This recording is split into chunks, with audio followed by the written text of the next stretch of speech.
নমস্কাৰ সকলোকে আমাৰ আজিৰ এই সংবাদমেললৈ স্বাগতম জনাইছোঁ। মই পংকজ অসমীয়া, ৰাইজৰ দলৰ ওদালগুৰি জিলা সমিতিৰ মুখ্য আহ্বায়ক। আজিৰ এই সংবাদমেলখনত মোৰ লগত উপস্থিত আছে আম আদমি পাৰ্টিৰ দৰং জিলা সমিতিৰ সন্মানীয় সভাপতি ডক্টৰ আখতাৰুল ইছলাম হাজৰিকা। লগতে মোৰ বাওঁফালে উপস্থিত আছে গুৱাহাটী উচ্চ ন্যায়ালয়ৰ অধিবক্তা তথা সক্ৰিয় ৰাজহুৱা কৰ্মী ছাদ্দাম হুছেইন।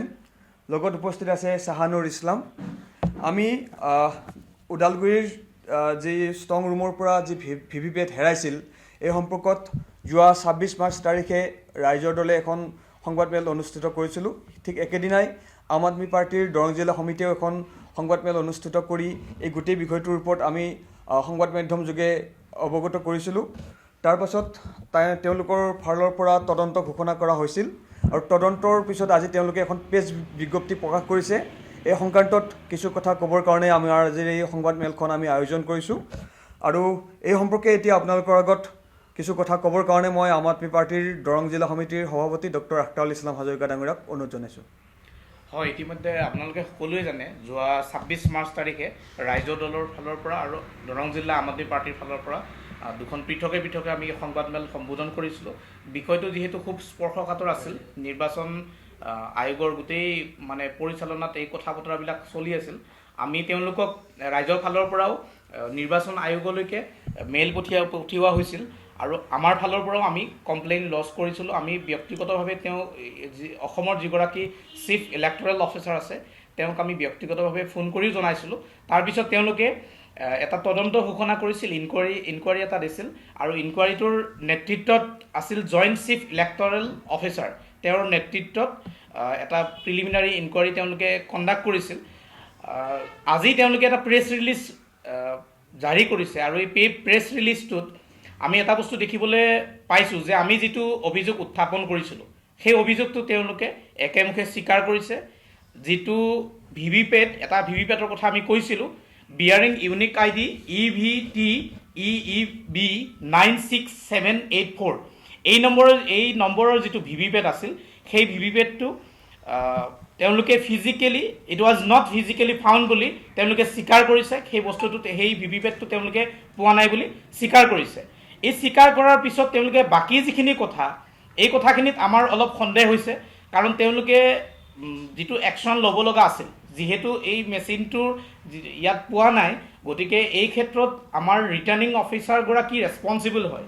গতিকে ৰিটাৰ্ণিং অফিচাৰৰ ওপৰত কেনেধৰণৰ কি ব্যৱস্থা লোৱা হ'ব সেই সংক্ৰান্তত তেওঁলোকে কোনো কথা উল্লেখ নকৰি বৰং তেওঁলোকে বিষয়টোৰ পৰা অন্য ধৰণে ফালৰি কাটিব বিচাৰিছে। যিটো ECIL অৰ্থাৎ electronic corporation of India limited, তালৈকে তেওঁলোকে যিটো ভিভিপেট আছে সেই ভিভিপেটটো হয়তো নজনাকৈ বা তেওঁলোকে গম নোপোৱাকৈ তালৈকে ট্ৰেন্সফাৰ কৰা হ'ব পাৰে বুলি সন্দেহ ব্যক্ত কৰি এই প্ৰেছ ৰিলিজটো দিছে। গতিকে বিষয়টো এনেকুৱা যে EVM আৰু ভিভিপেটলৈ ইতিমধ্যে এটা স্পৰ্শকাতৰ বিষয় আৰু এই সম্পৰ্কত আমি যেতিয়া তেওঁলোকৰ লগত ফোনত কথা পাতিছিলোঁ, তেওঁলোকে আমাক এটা কথা স্পষ্ট কৰি কৈছিল যে আমাৰ মেচিনবিলাকৰ ক্ষেত্ৰত তেওঁলোকৰ সাংঘাতিক ধৰণৰ এটা ট্ৰেকিং ছিষ্টেম আছে। ক'ত কোনটো মেচিন আছে এই ট্ৰেকিং ছিষ্টেমটো তেওঁলোকৰ আছে, কিন্তু ইমান এটা সুলভ বা ইমান হাইটেক ট্ৰেকিং ছিষ্টেম থকাৰ পিছতো তেওঁলোকে আজিৰ তাৰিখলৈকে এই ভিভিপেটটো কোন জেগাত আছে সেইটো তেওঁলোকে উলিয়াব নোৱাৰিলে। গতিকে উলিয়াব নোৱাৰি ওলোটাকৈ তেওঁলোকে ECILৰ ওপৰত বিষয়টো ঠেলিবলৈ বিচাৰিছে। গতিকে আমাৰ এই ক্ষেত্ৰত সন্দেহ হৈছে আৰু আমি আৰু এটা কথা জনাব বিচাৰিছোঁ যে এই বিষয়টোত আমি ৰাইজৰ দল আৰু আম আদমি পাৰ্টীয়ে খুব সক্ৰিয়ভাৱে আমি এই কথাখিনি ধৰি আছোঁ বা আমি এই কথাখিনি সংবাদ মাধ্যমৰ সন্মুখত, ৰাইজৰ সন্মুখত আমি ৰাখি আছোঁ। কিন্তু লোকসভা সমষ্টিটোত আমাৰ কিন্তু কোনো ধৰণৰ প্ৰাৰ্থী নাই।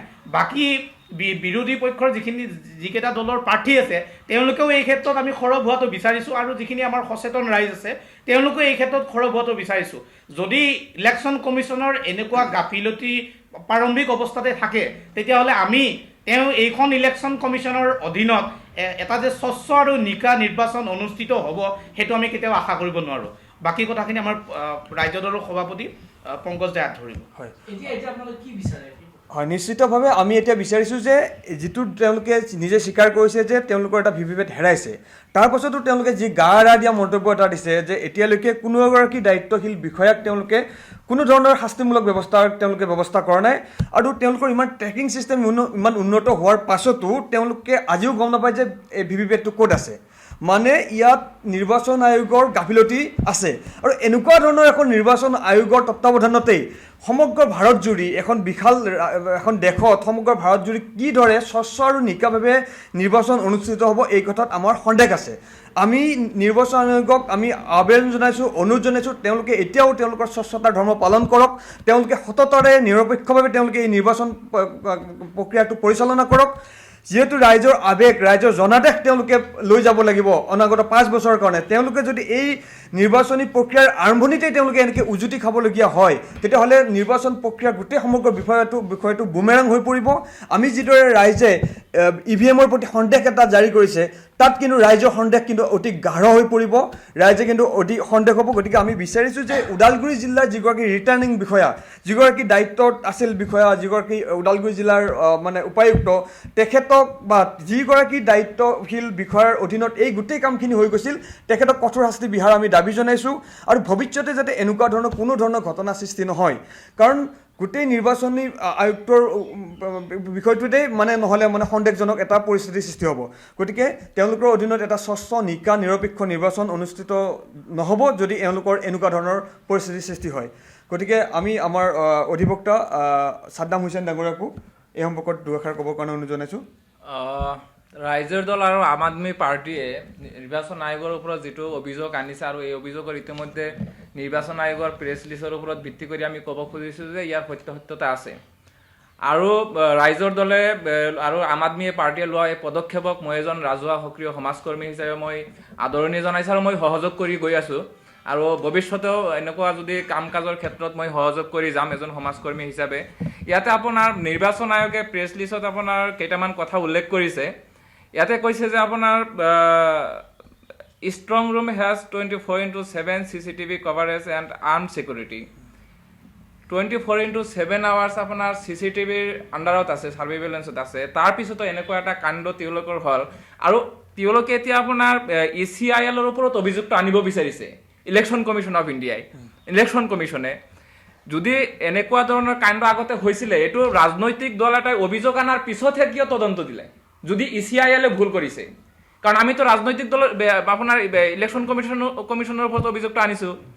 গতিকে আৰু যদি ECIL-এ যদি ভুলটো কৰিলেহেঁতেন, তেতিয়াহ'লে এইটো আমি সাধাৰণ ৰাইজে বা ৰাজনৈতিক দলে অভিযোগ অনাৰ কথা নাছিলে, এইটো আপোনাৰ ইলেকশ্যন কমিশ্যনে অভিযোগটো আনিব লাগিছিলে যে আমাক ECIL-এ আমাক উপযুক্ত পৰিমাণে মাল ছাপ্লাই দিয়া নাই, বস্তু পঠিওৱা নাই বা আমি পোৱা নাই।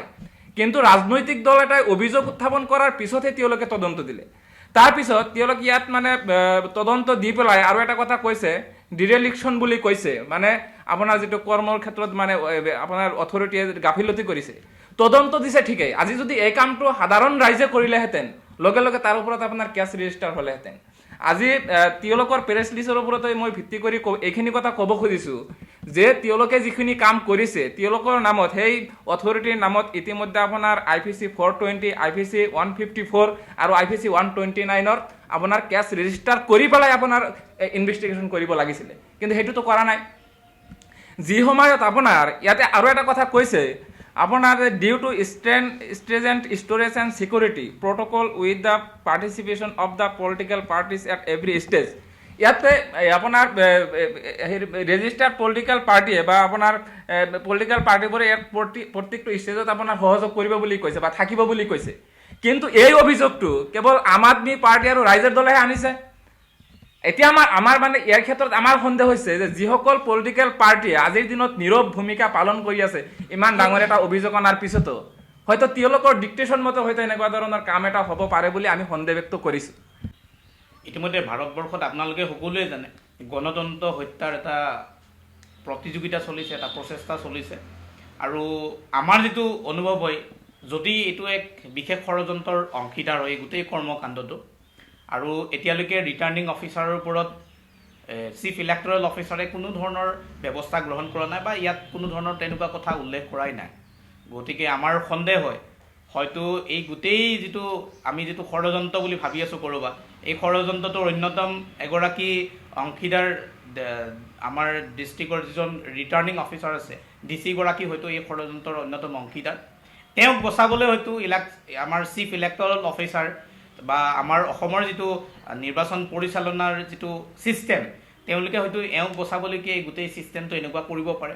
গতিকে আমি ষ্ট্ৰংলি ডিমাণ্ড কৰিছোঁ যে যিগৰাকী ৰিটাৰ্ণিং অফিচাৰৰ গোটেই তত্বাৱধানত বিষয়টো আছিল, তেওঁক যদি বিহিত ব্যৱস্থা গ্ৰহণ কৰা নহয়, তেতিয়াহ'লে আমি ইয়াৰ এই গোটেই মানে যিটো পৰিৱেশ হ'ল বা গোটেই কথাখিনি হ'ল, ইয়াৰ বিৰুদ্ধে আমি সাংঘাতিক ধৰণে ৰাইজৰ মাজত কথাখিনি লৈ যাম আৰু ৰাইজে ইয়াৰ উচিত উত্তৰ দিব।